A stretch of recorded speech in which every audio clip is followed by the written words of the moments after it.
You ever wonder why Asian students seem to dominate in math? I mean really dominate. Top of the class, winning Olympiads, solving problems you didn't even know existed. Is it genetics? Is it pressure? Tiger parents? Nah, let's break that stereotype and reveal what's actually going on behind the scenes. Because once you understand it, you can do it too. And no, this isn't gonna be another fluffy, just practice more speech.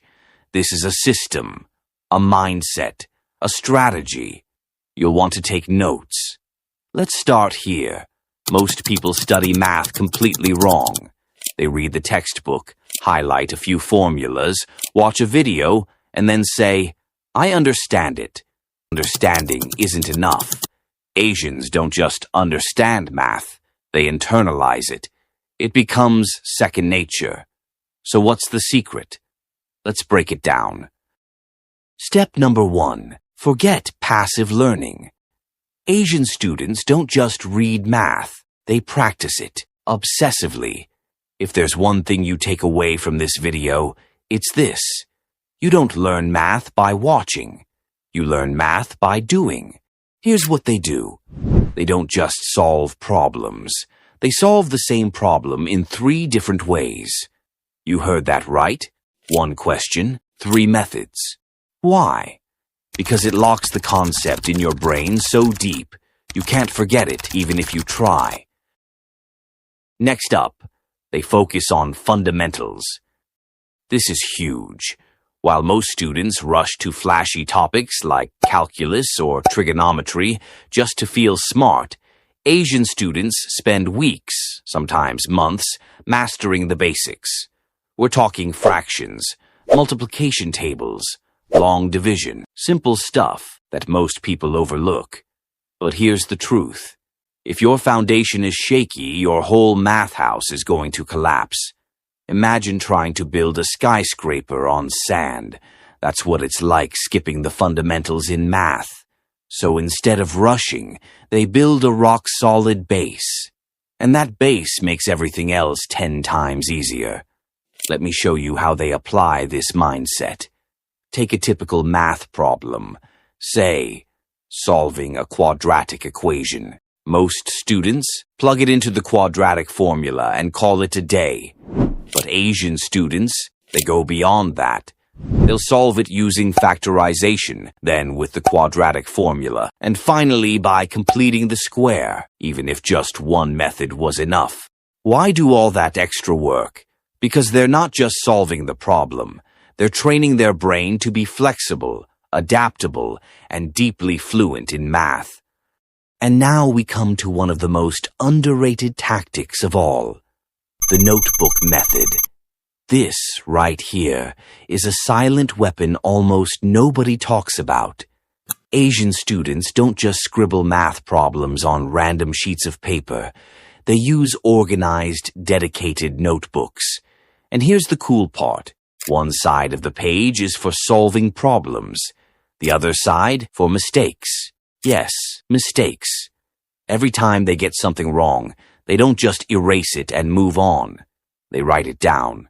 And then they analyze it. Why did I get this wrong? Was it a careless mistake? Was it a misunderstanding of the concept? Did I rush through it too fast? They dissect their errors like scientists, because to them a mistake isn't a failure, it's feedback. They see mistakes as their best teachers. And when you start thinking that way, you never waste an error again.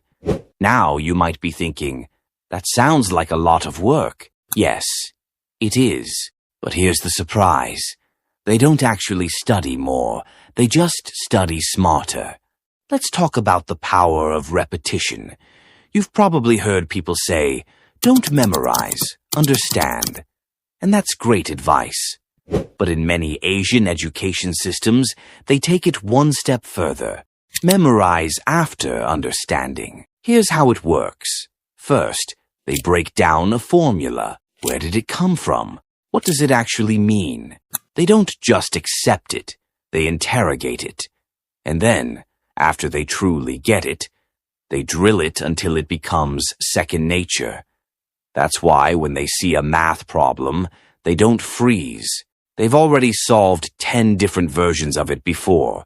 Their brain just knows what to do, and it gets even better. Timed practice. This is where they sharpen their speed. They don't just practice problems casually. They put themselves under pressure, just like an exam. 15 questions, 10 minutes. Clock ticking. Why? Because in real exams, it's not just about solving problems. It's about solving them fast and accurately under stress. They turn practice into a game, a challenge. And that pressure, it prepares them for anything.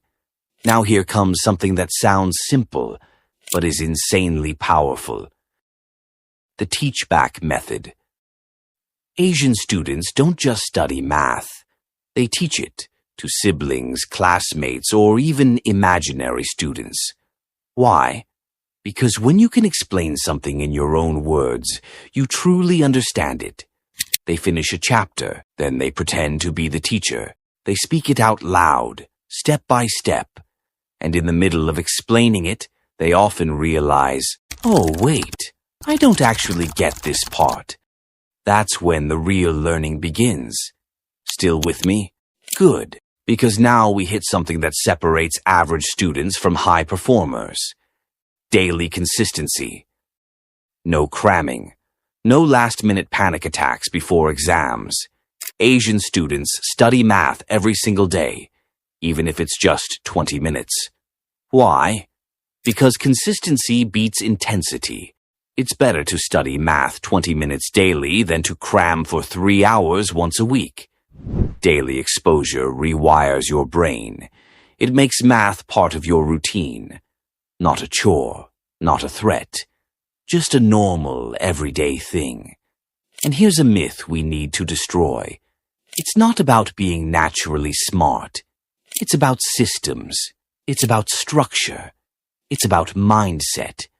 One of the most powerful systems they use is called error tracking. Every time they get a problem wrong, they write it down. Not to shame themselves, but to build awareness. They create a dedicated mistake book, and every week they review it, page by page, because when you face your mistakes head-on, you don't repeat them. Nothing haunts you like seeing the same mistake twice, and they make sure that never happens.